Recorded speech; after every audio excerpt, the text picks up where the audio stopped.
오늘은 하이델베르크 요리문답 제42주일 110문, 111문 함께 공부하시겠습니다.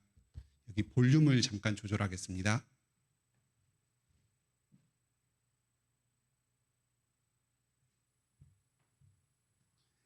하이델베르크 요리문답 제42주일 110문, 111문입니다. 158페이지입니다. 제42주일 110문, 제가 문하면 여러분께서 함께 답하시겠습니다. 110문, 제8계명에서 하나님께서 금하신 것은 무엇입니까? 하나님께서는 국가가 법으로 처벌하는 도둑질과 강도질만은 금하신 것이 아니고 이웃의 소유를 자기의 것으로 삼으려고 시도하는 모든 속임수와 간계를 도둑질이라고 말씀하십니다. 이런 것들은 폭력으로 혹은 합법성을 가장하고서 일어날 수 있는데 곧 거짓 저울이나 자나 퇴, 부정품, 위조 화폐와 고리대금과 같은 일, 기타 하나님께서 금하신 일들입니다. 하나님께서는 또한 모든 탐욕을 금하시고 그의 선물들이 조금이라도 잘못 사용되거나 낭비되는 것을 금하십니다.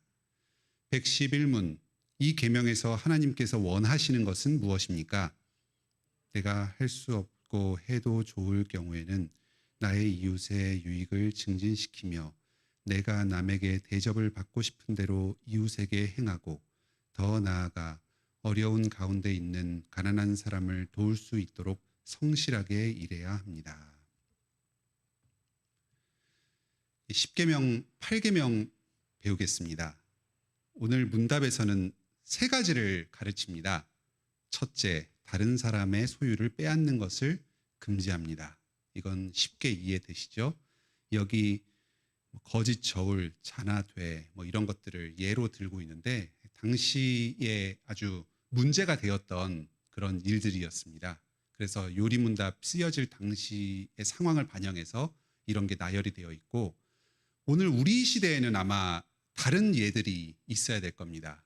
특히 요즘에는 지적재산권이 문제가 되니까 불법 다운로드라든지 이런 것들이 또는 PDF를 공유하는 거라든지 이런 것들이 여기에 아마 실려야 될 겁니다. 두 번째로 금지하는 것은 하나님께서 내게 주신 여러 은사들을 낭비하는 것입니다. 여기에는 우리가 가진 모든 물질과 재능이 다 하나님께로부터 온 것이다. 하나님께서 우리에게 주신 것이다 하는 생각이 깔려 있습니다. 내 재능, 내 물질, 내가 가진 나의 시간이라고 하더라도 이걸 잘못 사용하면 하나님의 소유를 빼앗는 게 됩니다. 세 번째, 이웃을 힘껏 도와서 물질적으로 정서적으로 풍요롭게 해주라 합니다. 오늘은 이 중에서 이 첫 번째는 너무 명확하기 때문에 이 두 번째와 세 번째, 하나님께서 주신 은사를 낭비하는 것, 그리고 이웃을 풍요롭게 돕는 것, 이 두 가지에 대해서 주되게 생각해 보겠습니다. 사실 이 두 가지는 긴밀하게 연결되어 있습니다. 하나님께서 우리들에게 여러 은사들을 주신 이유가 바로 다른 사람들을 섬기도록 주신 것입니다. 우리가 받은 은사를 낭비하면 그것은 하나님의 소유를 빼앗는 것임과 동시에 하나님께서 우리를 통해서 다른 사람에게 전달해 주려고 하는 그 복을 우리가 가로채는 것이 됩니다. 교재 보겠습니다. 에베소서 4장 28절, 도적질하는 자는 다시 도적질하지 말고 돌이켜 빈궁한 자에게 구제할 것이 있기 위하여 손으로 수고하여 선한 일을 하라. 노동하라 하고 명령을 주셨습니다. 스스로 수고하여 선한 일을 하라. 노동을 통해서 부를 창출하고 이것으로 다른 사람을 돕는 게 선한 일이다 합니다. 일하는 것은 하나님의 형상을 드러내는 사명입니다. 태초에 하나님께서 일하시면서 천지를 창조하셨습니다. 우리도 일을 통해서 하나님의 그 일하심을 드러내고 사람다운 존재로 성장해 나갑니다. 참된 사람으로 지어져 갑니다. 일하는 활동을 통해서 하나님을 사랑하고 또 이웃을 사랑합니다. 우리가 행하는 예배와 놀이와 쉼 이런 것도 전부 다 일의 일부로서 하나님의 형상의 한 부분입니다. 선물들과 탐욕에 대해서 보겠습니다. 백신문의 마지막 문장, 선물들이 조금이라도 잘못 사용되거나 낭비되는 것을 금하신다. 온 세상은 하나님의 것이고 그래서 우리에게 주어진 것은 다 선물입니다. 땅과 거기 충만한 것과 세계와 그 중에 거하는 자가 다 여호와의 것이로다. 내가 노력한 것에 대해서 그 성과가 나는 것도 하나님께서 먼저 일하셔서 이 세상을 창조하시고 지금도 붙들어 주시기 때문입니다. 내 손에 수고한 대로 먹지만 그 수고의 대가가 나에게 돌아오는 것 자체가 하나님께서 복을 주신 것이고 선물입니다. 그 선물을 감사함으로 받아 누립니다. 이 선물을 선물답게 받는 것과 대조되는 것이 탐심입니다. 탐욕은 열심히 노력해서 더 많이 가지는 것, 이것을 가리키는 건 아닙니다. 그거보다 더 심각하게 부패한 마음 상태입니다. 단순한 경쟁심이나 욕심이 탐욕은 아닙니다.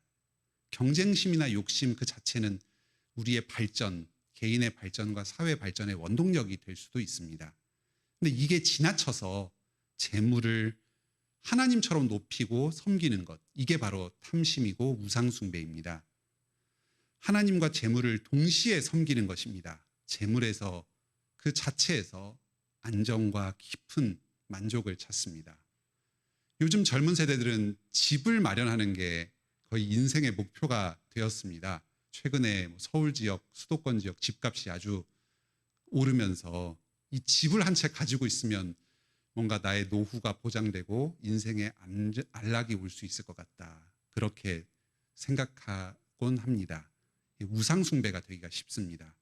우리는 그 재물 그 자체보다 재물을 주신 하나님께 우리의 신뢰를 두어야 합니다. 물질은 하나님께서 선물로 주신 것입니다. 우리 마음대로 쓰라고 주신 게 아닙니다. 낭비하거나 남에게 빼앗기거나 그래서도 안 됩니다. 빼앗기는 것 자체도 우리가 이걸 잘 관리하지 못했기 때문입니다. 주신 분이 원하시는 대로 이걸 잘 관리해서 사용하고 그래서 열매를 내놓아야 합니다. 하나님이 주신 목적을 이루어야 합니다. 이를 통해서 하나님을 섬겨야 합니다. 우리의 건전한 물질 생활을 통해서 하나님께서 영광 받으십니다.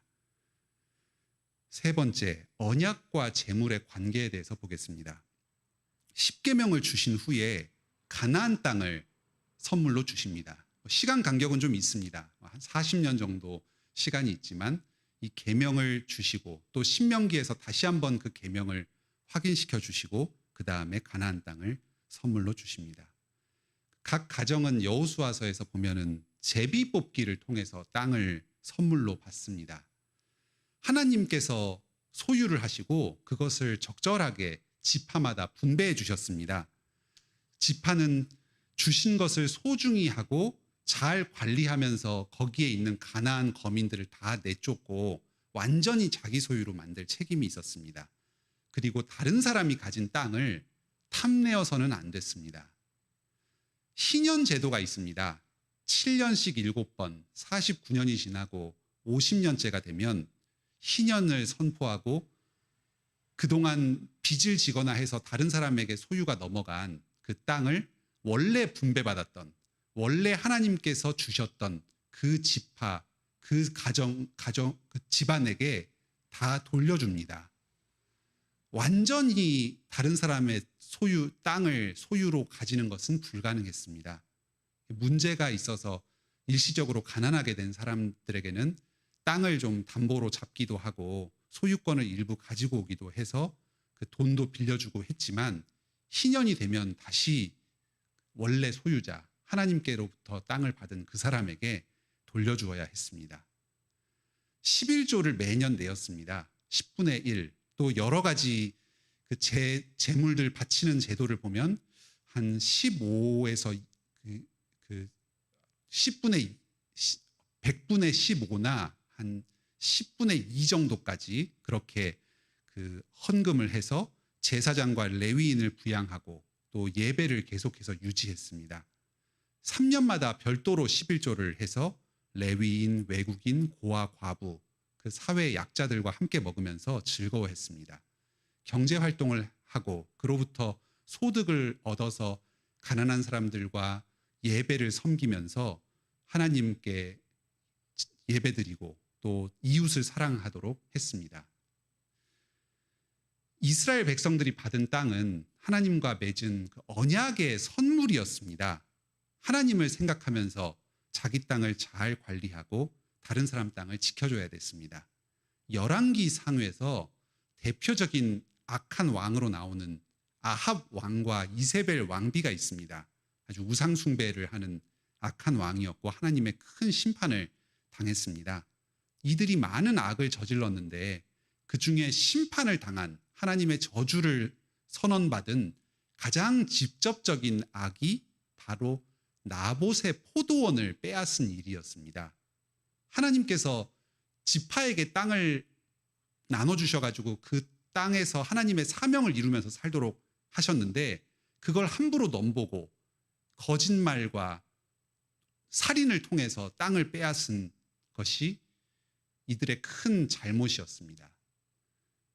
그러면 그 땅을 원래 분배받은 사람은 자기 사명을 감당하기 위한 물질적 기반이 다 허물어져 버리는 겁니다. 하나님의 뜻이 그 지파에게서 무너져 내리는 겁니다. 특히 여러 도둑질 중에서 다른 성도들에 대한 도둑질은 하나님의 언약을 심각하게 무너뜨리는 일입니다. 하나님께서 크게 진노하십니다. 에덴 동산에서도 하나님께서 주신 것에 감사하지 않고 먹지 말라고 하신 그 선악을 아는 나무 열매를 탐욕적으로 먹어서 에덴에서 쫓겨났습니다. 하나님께서 주신 재물에 감사하고 만족하면서 그걸 활용해서 하나님 뜻을 잘 이루며 사는 것이 바로 언약을 잘 지키는 삶입니다. 네 번째, 청지기의 관점 보겠습니다. 마태복음 25장에 보면 청지기의 비유가 나옵니다. 주인이 자기 재능에 따라서 하인의 재능에 따라서 달란트를 맡기십니다. 흔히 달란트를 재능이다, 우리가 가지고 있는 은사다 이렇게 이야기를 하는데 여기 구절을 잘 보면 재능을 따라서 달란트를 맡기셨다 이렇게 쓰여 있습니다. 재능과 달란트가 다른 겁니다. 하나님께서 우리에게 재능을 따라서 맡기신 일, 즉 사명이 달란트입니다. 각자의 능력에 따라서 각기 다른 일을 하도록 우리에게 사명을 주셨습니다. 각 사람은 맡기신 사명을 충성스럽게 감당해야 합니다.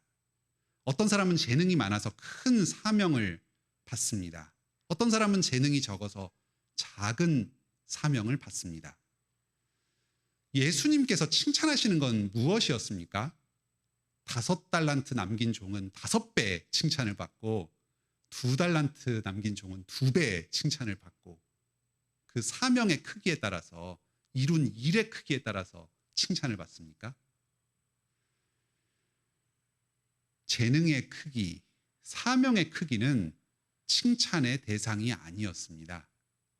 5달란트도 네가 작은 일에 충성하였으니 하시고 2달란트도 네가 작은 일에 충성하였으니 합니다. 예수님 보시기에는 우리에게 맡겨진 사명 다 작은 것들입니다. 우리의 충성을 칭찬하시는 겁니다. 내가 가진 재능이 작고 가진 물건이 작더라도 작은 사명을 맡았더라도 그것에 충성하면 칭찬받는 겁니다. 착한 종은 주인의 뜻에 충성되게 했고 부지런히 했습니다. 게으른 종은 악합니다. 주인이 자신에게 사명을 맡기고 그 일을 이루도록 재물도 맡겼다 하는 사실을 알지 못합니다. 주인에 대한 충성심이 없었습니다. 일이 재미없다, 적성에 맞지 않다, 하려고 했는데 잘 안 됐다 말하면서 자기의 게으름을 정당화했습니다. 내가 지금 여러분께서 각자 지금 하고 계신 그 일이 청지기로서 맡은 자리입니다. 고린도전서 7장 20절, 각 사람이 부르심을 받은 그 부르심 그대로 지내라. 종으로 부르심을 받은 사람은 염려하지 말고 그 종의 그 자리에서 하나님을 계속 섬깁니다. 다만 자유할 수 있으면, 우리 직장인들로서는 더 좋은 직장으로 옮길 기회가 주어지면 기쁘게 옮겨서 더 힘껏 사명을 감당하면 됩니다. 5번째, 재물과 사명에 대해서 배우겠습니다. 빌립보서 4장 11절, 아주 유명한 구절입니다. 어떠한 형편에든지 내가 자족하기를 배웠노니 내게 능력 주시는 자 안에서 내가 모든 것을 할 수 있느니라. 여기서 모든 것은 모든 사명을 감당하는 일입니다. 내가 하고 싶은 일 뭐든지 다 할 수 있다, 그런 게 아니라 하나님께서 맡겨주신 모든 사명을 다 할 수 있다 합니다. 사도 바울은 어떤 경제적 상황에서든지 자족하고 기뻐합니다. 가난한 상황에서도 주님을 의지하면서 맡겨진 사명을 충성스럽게 감당했습니다. 그리고 많은 열매를 맺었습니다. 경제적인 필요가 있을 때는 천막을 만들면서 수입을 얻어서 복음을 전했습니다. 자기 사명을 수행하는 데 필요한 양식을 스스로 공급하면서 그 수단을 마련하면서 계속해서 사명을 감당해 나가야 합니다. 탐욕의 마음을 가진 사람은 가진 것이 없어서, 물질이 없어서 주님께서 맡겨주신 사명을 잘 감당하지 못한다, 이렇게 말합니다. 집이 있으면, 차가 있으면, 좋은 직장을 가지면 그때부터 비로소 하나님의 일을 내가 제대로 감당할 수 있다, 그렇게 생각하고 말합니다. 하지만 사실은 그렇지 않습니다. 재물의 노예가 될 뿐입니다. 그런 사람은 항상 불안하고 불행합니다. 재물이 많다고 사명을 잘 감당하는 것이 아닙니다. 넉넉한 모든 것이 다 갖춰져 있는 에덴 동산에서 충성되지 못함이 있었고 범죄가 생겼습니다. 우리의 즐거움을 위해서 재물을 쓰는 것도 우리의 자유와 권한이지만 그 즐거움, 우리의 만족, 그것 또한 사명을 감당하는 대로 나아가야 합니다. 가족들과 휴가를 보내고 좋은 선물을 서로 사줄 수도 있습니다. 이런 것들이 전부 나와 내 가족들을 주님에게로 세우는데 기여해야 하겠습니다.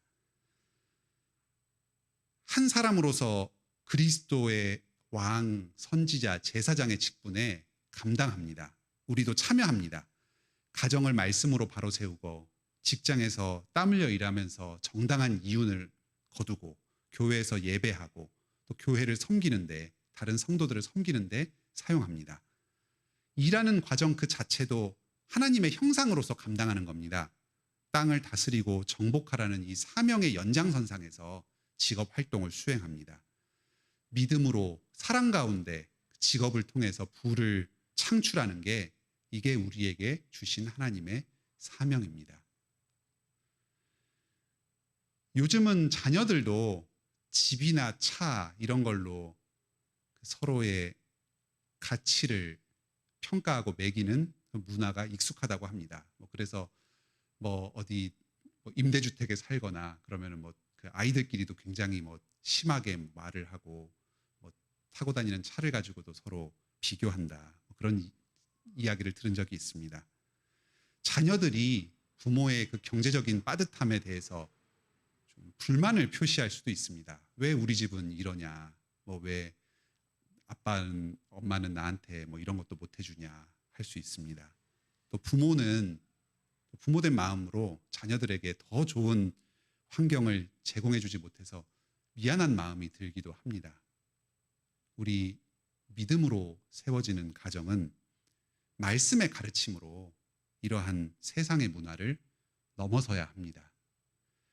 우리 자녀들에게도 주신 물질을 감사히 받도록, 또 작은 것을 주셨더라도 낭비하지 않고 효과적으로 사명을 수행하도록 잘 가르쳐야 합니다. 세상의 논리에 부모가 같이 따라가면서 그 논리대로 이렇게 자녀를 가르쳐서는 안 됩니다. 건전한 가치관을 부모와 자녀가 함께 형성해 나가도록 해야 합니다. 주신 물질을 잘 사용해서 자녀들을 잘 양육하려면 창조적인 지혜가 필요합니다. 이런 지혜를 주시도록 주님께 기도합시다. 그리고 물질이 부족하다면 그 부족한 물질을 채워달라고 기도하면서 노력합시다. 우리가 하나님께서 우리에게 주신 재물을 사용하면서 즐기는 것을 하나님께서는 기뻐하십니다. 여기 교재에는 없는데 6번 오직 그리스도만으로 기뻐하고 만족하자 하는 말씀을 드리겠습니다. 에베소 사람들은 방탕함에 몸을 맡기고 모든 더러운 것들을 행하며 자기 욕심을 채우기에 힘썼습니다. 하지만 에베소 교회 교인들은 예수 그리스도를 아는 비밀이 있었습니다. 찬송하리로다 하나님 곧 우리 주 예수 그리스도의 아버지께서 그리스도 안에서 하늘에 속한 모든 신령한 복을 우리에게 주시되. 예수님께서 십자가에서 죽으셔서 우리 죄를 다 용서해 주셨습니다. 하나님의 아들, 딸로 삼아 주셨습니다. 이제 하나님께 속한 하늘의 모든 신령한 복들이 예수 그리스도 안에서 전부 우리의 것입니다. 하나님께서는 우리에게 가장 좋은 것을 주셨고 지금도 주시고 계시고 앞으로도 주실 것입니다. 필요하시다면 언제든지라도 우리의 그 물질적 필요 다 채워주실 수 있는 분입니다. 지금 우리가 가지고 있는 이 경제적 지위, 물질적 소유, 이것이 지금 우리에게 가장 좋은 것입니다. 하나님께서 전능하시다는 것, 그 하나님께서 지금 우리의 아버지 되셔서 우리에게 가장 좋은 것을 주고 계시다는 것, 이 사실을 우리가 믿어야 합니다. 오직 그리스도의 복음만이 우리로 탐심을 이기게 하고 이 8계명 도둑질하지 말라 하는 이 말씀을 지키게 하십니다. 오직 그리스도만으로 우리는 만족합니다. 하나님께서 우리 관악교회 성도들에게 이 복음을 깨닫게 해주시고 믿음을 더하여 주시길 바랍니다. 풍성한 복으로 우리의 인생을 가득 채워주시길 바랍니다.